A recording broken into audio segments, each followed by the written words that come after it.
सिपाहियों से कहे, सिपाहियों अरे काफी समय हो गया, हम जंगल में शिकार खेलने के लिए नहीं गए। ऐसा करो घोड़े को सजवाओ और मैं शिकार खेलने के लिए जंगल में जाऊंगा।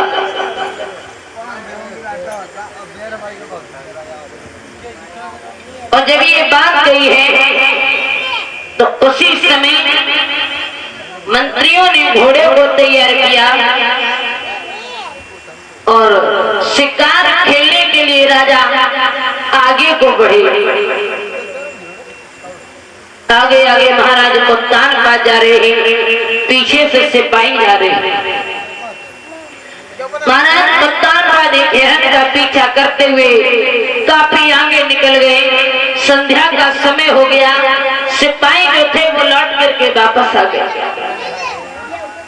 रानी से कहा कि महारानी अरे महाराज तो काफी आगे निकल गए और मुझे नहीं मिले, तुम्हें वापस लौट करके आ गया। सुरची कहने लगी हमारे पति बहुत बलवान है, आते ही होंगे, तुम सो जाओ और मुझे भी सोने दो। सिपाही जो थे वहां से चले गए। इधर उत्तर का अर्धरात्रि का समय हो गया, महलों में आए हैं तो दरवाजे को खटखटाया। देवी रानी अरे सना नहीं, दरवाजे को खोलो। लेकिन महाराज सुरुचि जो थी गुस्से हो गई। हुआ क्या?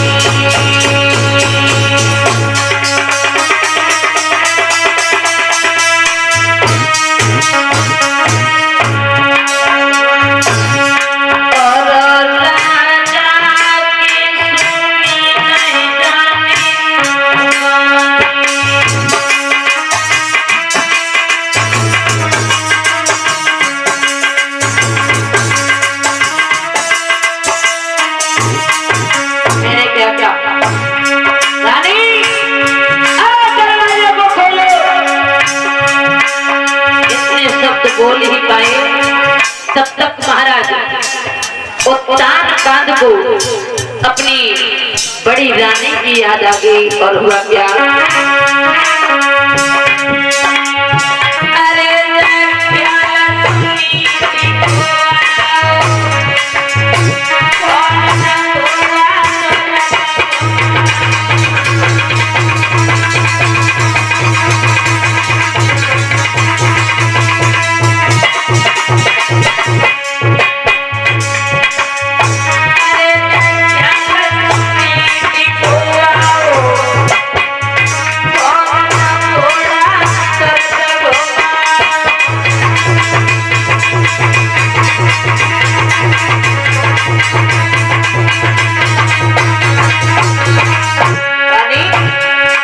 तुम भी सो गई क्या?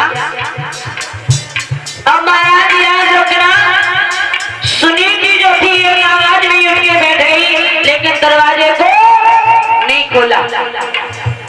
विचार करने लगी, मुझे ऐसा मालूम पड़ रहा है कि मेरी सौंप ने मुझे मारने के लिए भेजा। अरे अभी तक मेरे पति कभी नहीं आए, विचार कर रही है। तो उत्तान राज कहने लगी रानी अरे दरवाजे को खोलो। अगर छोटी रानी ने सुन लिया तो हड्डी का शर्मा बना दे। समझ गए कि महाराज छिप करके आए हैं। और हुआ क्या?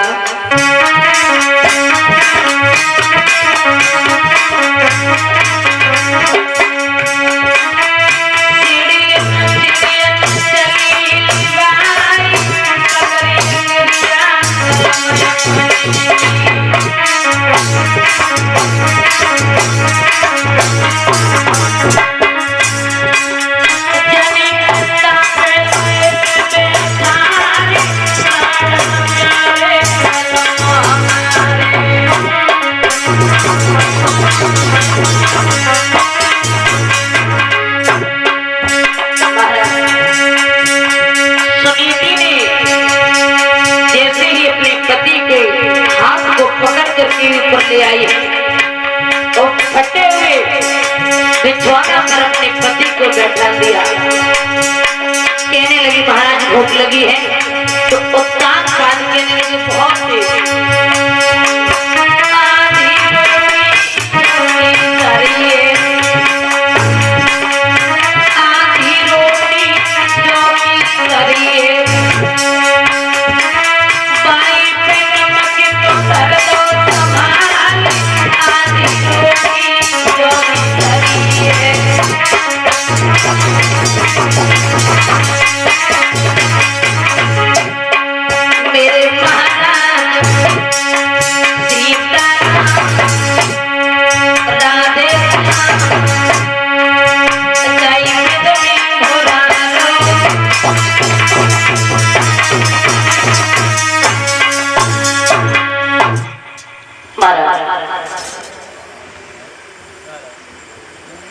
जब उत्तान बाद बड़ी रानी के पास में पहुंचे, बड़ी रानी ने फटे हुए बिस्तर पर अपने महाराज को बैठाया।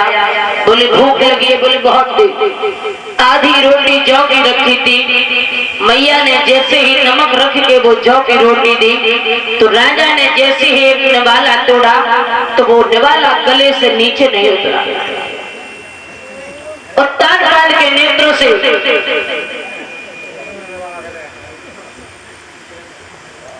उत्तान काल के नेत्रों से सुधारा बहने लगी। कहने लगी रानी ये निवाला मेरे गले से नीचे नहीं उतर रहा है और ये रोटियां तुम रोज खाती हो। सुनीति समझाने लगी महाराज यही तो किस्मत का खेल है। उसी समय महाराज उत्तान ने महारानी के साथ में सहवास किया। सुबह जब पुजारी ने घंटा बजाया उत्तान घोड़े पर सवार होकर के अपने महलों में पहुंचे। और जब घोड़े पर सवार होकर के महलों में पहुंचे हैं तो देखा है छोटी रानी दरवाजे पर हाथ लगाए खड़ी है। और जैसे ये देखा तो उसी समय कहने लगी कि तुम पूरी रात कहाँ रहे हो। अब तनपाद कहने लगे देवी क्या बोल रही हो। अरे मैं पूरी रात गेट पर पड़ा रहा, सर्दी की वजह से सिकुड़ता रहा। और जब ये बात कही है तो उत्तान का समझ गए कि अगर आजू बनकर घुड़की ने काम ना करो तो जिंदगी में करने वाली नहीं है। सुरजी कहने लगी मुझे पता है तुम कहाँ रहे। उत्तान पाद बोले कहाँ रहे। रात सौंप कर रहे जान मैंने ले रही धमकाई और बादरी की करियो याद कसम मुंह से खाई। मुझे पता है कि तुम रात भर सौंप के आ रहे हो। और तानपाद ने तलवार को निकाला। कहने लो अरे जाकर के उसको मार दो। 6 महीने हो गए मैंने उसकी सूरत को नहीं देखा और तुम क्या कह रही कि मैं मिलकर के आया। सुरजी समझ गई कि तानपाद में इतनी हिम्मत कहें जो हमारे सामने इतनी ऊंची आवाज में बोल जाए। इसका मतलब ये है कि ये मिलकर के नहीं आए। अंदर पहुंची।